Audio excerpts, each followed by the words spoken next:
দেখুন, কথায় আছে ভাসুরের নাম মুখে নিতে নেই, অথবা এমনও হতে পারে মুখে নিলেও স্পষ্ট করে দিক নির্দেশ করতে নেই কে সেই ব্যক্তি। বিশ্বের সমস্ত ন্যাকামো একদিকে, কিন্তু মোদি আর দিদির সেটিং এর দোহাইতে সিবিআই এর ন্যাকামো অন্যদিকে। কেন বলছি তার কারণ শিক্ষক নিয়োগ দুর্নীতির মামলায় সিবিআই সাপ্লিমেন্টারি চার্জশিট দিয়েছে। সাপ্লিমেন্টারি চার্জশিট দিয়ে অভিষেক ব্যানার্জির নাম উল্লেখ করেছেন, পার্থ চ্যাটার্জির নাম উল্লেখ আছে, কালীঘাটের কাকুর নাম উল্লেখ আছে, এবং এনারা কোন ব্যক্তি, মানে ধরুন পার্থ চ্যাটার্জি, গোটা বিশ্বে অনেক পার্থ চ্যাটার্জি থাকতে পারেন, কিন্তু পার্থ চ্যাটার্জি কে? প্রাক্তন শিক্ষামন্ত্রী। সুজয় কৃষ্ণ ভদ্র অনেকে থাকতে পারেন, গোটা পশ্চিমবাংলায় আরো অন্তত হাজার হাজার সুজয় কৃষ্ণ ভদ্র আছেন, তাহলে সুজয় কৃষ্ণ ভদ্রকে কালীঘাটের কাকু, তার নির্দিষ্ট পরিচয় আছে। কুন্তল ঘোষ, কুন্তল খুবই চেনা পরিচিত একটি নাম, কুন্তল ঘোষ প্রচুর আছে। তাহলে কোন কুন্তল ঘোষ? শিক্ষক নিয়োগ দুর্নীতির মামলায় যাকে গ্রেপ্তার করা হয়েছিল, তৃণমূল যুবর প্রাক্তন রাজ্য সভাপতি বা রাজ্য সম্পাদক কিছু একটা হবে। ঠিক এরকম ভাবেই অভিষেক ব্যানার্জির নামও কিন্তু সিবিআই লিখেছে, কিন্তু কোন অভিষেক ব্যানার্জি? সিবিআই পরিষ্কার করেনি, জনৈক অভিষেক ব্যানার্জি। জনৈক অভিষেক ব্যানার্জি। আপনি ভাবুন, এই যে আমরা এতদিন বলছিলাম সেটিং সেটিং সেটিং, মানে কেমন সেটিং আপনি একবার ভাবুন। পার্থ চ্যাটার্জি প্রাক্তন শিক্ষামন্ত্রী, সুজয় কৃষ্ণ ভদ্র কালীঘাটের কাকু, কুন্তল ঘোষ প্রাক্তন তৃণমূল কংগ্রেসের রাজ্য সভাপতি বা ইত্যাদি। কিন্তু অভিষেক ব্যানার্জির বেলায় কি অভিষেক ব্যানার্জি? গোটা পশ্চিমবাংলায় খুঁজলে হয়তো লাখখানেক অভিষেক ব্যানার্জি খুঁজে পাওয়া যাবে। পশ্চিমবাংলায় খুঁজলে হয়তো একই বয়সের অভিষেক ব্যানার্জি কয়েক হাজার খুঁজে পাওয়া যাবে। কি অভিষেক ব্যানার্জি? সাংসদ অভিষেক ব্যানার্জি উল্লেখ নেই। মমতা ব্যানার্জি রাজ্যের মুখ্যমন্ত্রীর ভাইপো অভিষেক ব্যানার্জি উল্লেখ নেই। তৃণমূল কংগ্রেসের সর্বভারতীয় সম্পাদক অভিষেক ব্যানার্জি চার্জশিটে কোথাও উল্লেখ করা নেই।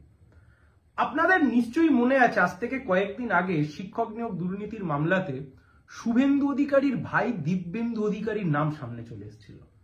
আপনি একবার ভাবুন যে সিবিআই এর সেটিং কোন পর্যায়ে গিয়ে পৌঁছেছে, এবং মোদি, অমিত শাহ তৃণমূলকে এবং অভিষেক ব্যানার্জিকে আসলে কতটা ভরসা করেন, যেখানে শুভেন্দু অধিকারীর ভাই দিব্যেন্দু অধিকারীর নাম স্পষ্টভাবে সিবিআই এর চার্জশিটে উল্লেখ হয়ে যায়, কে দিব্যেন্দু অধিকারী তাও স্পষ্টভাবে উল্লেখ হয়ে যায়, কিন্তু অভিষেক ব্যানার্জির নাম, কে অভিষেক ব্যানার্জি সেটা কিন্তু স্পষ্ট হয়ে যায় না।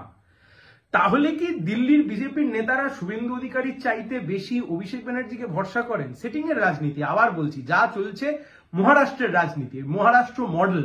একদিন সকালে উঠে দেখলেন একদল বিধায়ক অন্য দলে চলে গেছে, সরকার পড়ে গেছে, সরকারকেও বানিয়ে নিয়েছে। কিন্তু আমাদের কথা খুব স্পষ্ট, খুব specific. Leaps and Bounds chit ফান্ডের কোম্পানি। এই লিপস অ্যান্ড বাউন্স নিয়ে দীর্ঘদিন ধরে টানাপোড়েন চলছে।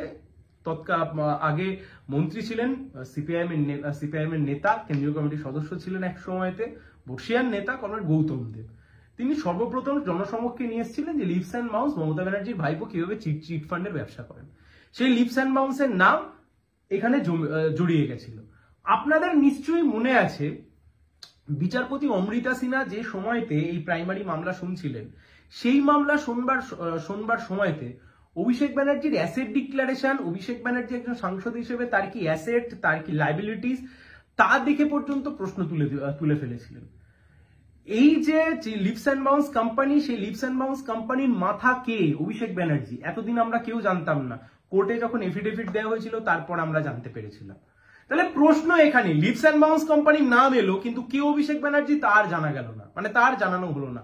কাকে বাঁচাতে চাইছে বিজেপি সরকার? কাকে বাঁচাতে চাইছে? খুব স্পষ্ট কথা, পরিষ্কার কথা। পশ্চিমবাংলার বুকে বুয়া ভাতিজা কা সরকার, শুভেন্দু বাবু বলেছেন, অমিত শাহ বলেছেন, মোদিজি বলেছেন যে বুয়া ভাতিজা দুজনকে আমরা জেলের ভাগ খাওয়াবো। কিন্তু কোথায় কি? কালীঘাটের কাকু জামিন পেয়ে বাইরে চলে এসছে, কালীঘাটের ভাইপো তো ছেড়ে দিন। কালীঘাটের কাকু বলেছিলেন, আমার বাবু সর্বশক্তিমান, পৃথিবীর কোনো শক্তি পারবে না আমার বাবুকে ছুঁতে। কালীঘাটের কাকু সবাইকে ভুল প্রমাণ করে, নিজেকে ঠিক প্রমাণ করে নিজেই জামিন পেয়ে বাইরে চলে এসছেন। কালীঘাটের ভাইপোর কথা তো ছেড়ে দিলাম, কিন্তু প্রশ্ন খুব পরিষ্কার। দেখুন, সেই সারদা থেকে শুরু হয়েছিল পশ্চিমবাংলা চুরি দুর্নীতির ইতিহাস এই সরকারের আমলে।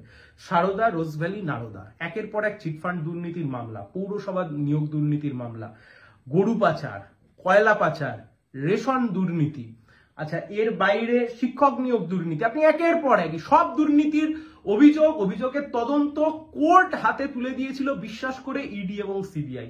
আপনি দেখুন কোথায় তদন্ত, কোথায় মুখ থুবড়ে পড়ে আছে, আপনি আজকে আর কিচ্ছু খুঁজে পাবেন না। বকটুই, সিবিআই আপনি আজকে আর খুঁজে পাবেন না। গরু পাচার, কয়লা পাচার, খাদ্য দুর্নীতি খুঁজে পাবেন না।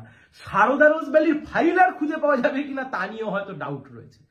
পশ্চিমবাংলার বুকে সেটিং এর রাজনীতি করতে গিয়ে তৃণমূল আর বিজেপি পশ্চিমবাংলার বুকে লুট হয়ে যাওয়া চাকরি, পশ্চিমবাংলার বুকে চুরি হয়ে যাওয়া কোটি কোটি টাকা, লুট হয়ে যাওয়া কোটি কোটি টাকা, বাংলার টাকা, বাংলার ছেলে মেয়েদের হক চাকরি উড়ে চলে গেল, লুটে উঠে গেল। বিজেপি স্বপ্ন দেখালো, কিন্তু সেটিং এর রাজনীতি করতে গিয়ে অভিষেক ব্যানার্জিকে আর চিনে উঠতে পারল না। ভাসুরের নাম নেওয়া বারণ, অথবা নাম নিলেও কে সেই ব্যক্তি চিনিয়ে দেয়া বারণ। মোদি দিদির সেটিং। সবাই ভালো থাকবে।